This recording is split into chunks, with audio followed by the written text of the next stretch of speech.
Kabilang sa mga dumalo sa peace rally sa Tagum, Davao del Norte, si dating Executive Secretary Attorney Vic Rodriguez at makakausap natin siya ngayong umaga. Attorney Vic, good morning. Hi, good morning, Ivan, at good morning sa lahat ng nanonood ng inyong programa, and thank you for inviting me. Attorney Vic, may ilang mga bagay na sinabi doon sa peace rally. Your presence there, does that mean na sang-ayon ho kayo sa mga nabanggit doon? Ako ay naroroon doon sa panawagan ng Hakbang na Maisog for all of us to protect and defend our Constitution, Ivan. And there are so many things that are happening now na talaga namang hindi sang-ayon doon sa mga provisions ng ating Constitution. Kaya patuloy akong sasama doon sa Hakbang ng Maisog para ang ating patuloy na panawagan is to protect and defend our Constitution.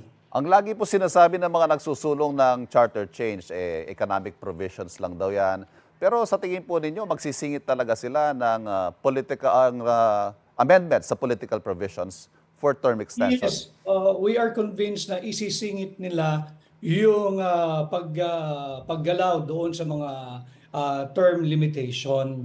At yun yung ating hindi sinasang-ayunan at malinaw naman dito sa huling survey that they have received, the proponents of charter change have received an 88% rejection from the Filipino people. So wag na nating ituloy yan, masyadong divisive. Okay. Ang pagtuunan natin ng pansin, yung problema ng inflation, yung kagutuman. Yun nga, paano natin ma-diffuse and de-escalate ang tensyon diyan sa South China Sea. Ang sinasabi ninyo, Attorney Vic, we have more pressing problems to deal with. Pero bago ho tayo magtungo doon, meron ho kayong isinusulong na regular drug test for government officials. Please tell us about this.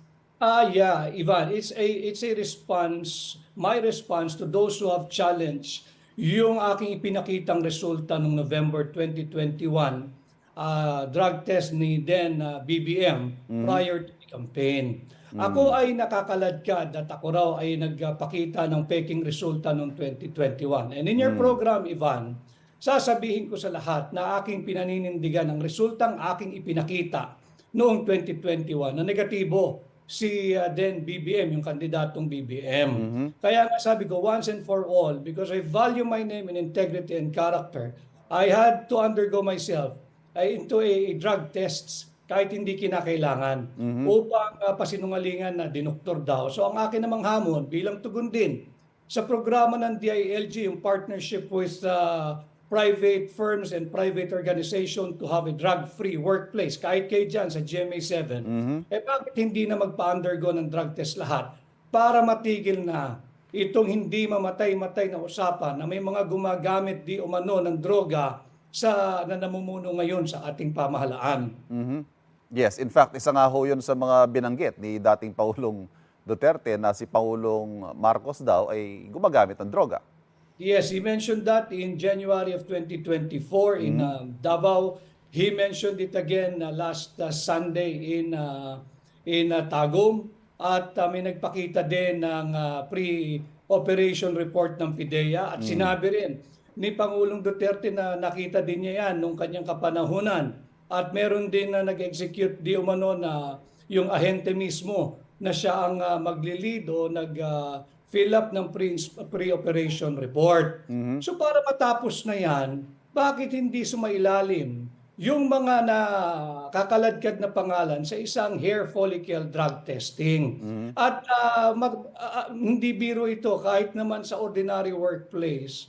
An ordinary employee is subjected to a periodic or random drug testing. Why can't we subject the same to those national leaders that are tasked to govern our republic? Unfortunately, Attorney Vic, tinanong yan kay Pangulong Marcos and he said he will not dignify that with the reply. It's not dignifying. It's heeding the call and the clamor of the Filipino people.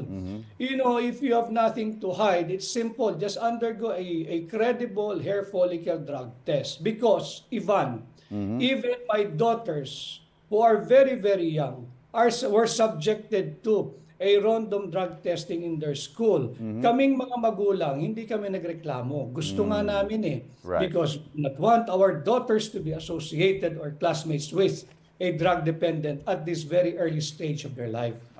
Attorney Vic, present din sa, punta na tayo doon sa nabanggit nyo kanina na mga pressing problems. Ano?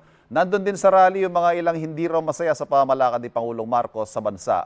As his former executive secretary, how would you assess the president's performance so far? Nalulungkot ako doon sa mga naririnig ko. Everywhere I go, ang mainit na isyong pinag-uusapan sa Tagum ay yung paglabag sa due process ni Governor Edwin Obahib.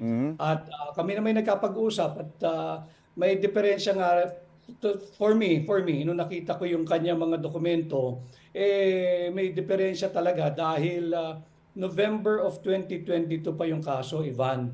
And you yourself, you have covered criminal cases, etc. Napakatagal na. Ngayon mo lang ilalagay sa preventive suspension. And again, the timing is suspect.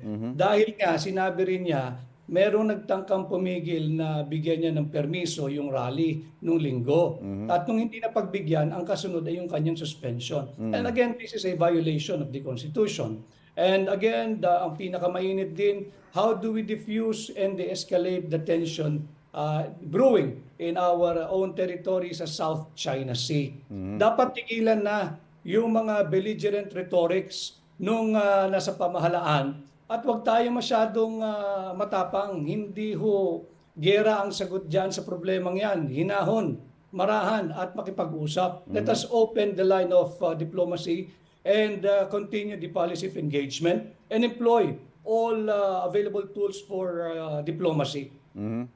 Attorney Vic, nakakapag-usap pa ba kayo ni Pangulong Marcos o may nakakausap ba kayo in anyone in his inner circle? At pwede kayang maging tuloy kayo para maayos yung ika nga niya complicated relationships with the Dutertes? Frankly, Ivan, the last time that I get to speak with the President was September 28 of 2022.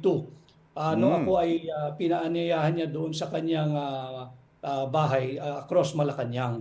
Yun ang huli naming usapan at may mga gumigit na nakikipag-usap at may mga mensahe daw si Pangulong Marcos, which I appreciate, but hindi ko alam kung authorized sila o hindi.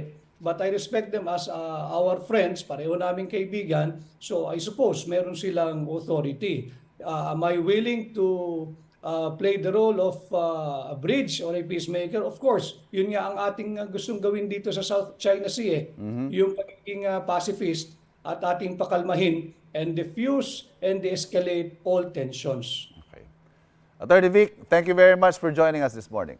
Thank you, Ivan. Magandang umaga. Nakausap po natin dating Executive Secretary Attorney Vic Rodriguez. Samantala, sisikapin po namin kunan ng pahayag ang Malacanang at si dating Pangulong Rodrigo Duterte ukol sa mga sinabi ni Attorney Vic Rodriguez. Kapuso, para laging una ka sa mga balita, bisitahin at mag-subscribe sa GMA Integrated News sa YouTube. Sa mga kapuso abroad, samahan nyo kami sa GMA Pinoy TV at sa www.gmanews.tv.